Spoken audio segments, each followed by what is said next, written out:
Kemarin, di sesi debat, Mas Anies Baswedan menyebut nama almarhum Harun al-Rashid yang dia sebut dengan sangat jelas sebagai pendukung Pak Prabowo yang meninggal di kerusuhan pada pemilu di tahun 2019 di debat resmi yang ditonton oleh jutaan orang. Keesokan harinya, seakan gak puas, Mas Anies kembali menjelaskan hal ini di wawancaranya di Riau. Dia mengatakan bahwa almarhum adalah seorang anak berusia 18 tahun pendukung Pak Prabowo Subianto yang meninggal saat protes hasil pemilu di tahun 2019.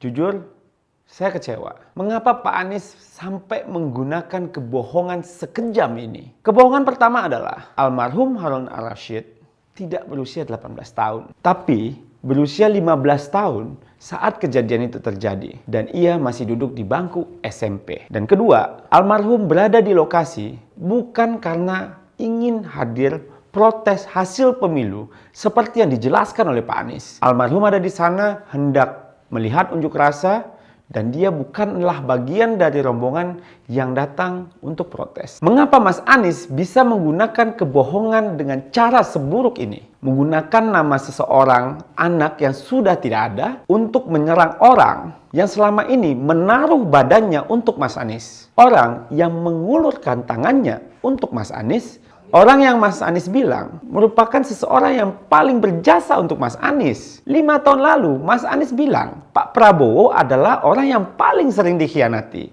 Dan dia tidak ingin menambah daftar orang yang mengkhianati Pak Prabowo. Tapi hari ini Pak Anies menggunakan nama seseorang yang sudah tidak ada, membungkus nama itu dengan kebohongan, lalu mempermalukan Pak Prabowo di depan jutaan orang. Apakah Pak Prabowo dendam? Tidak sama sekali.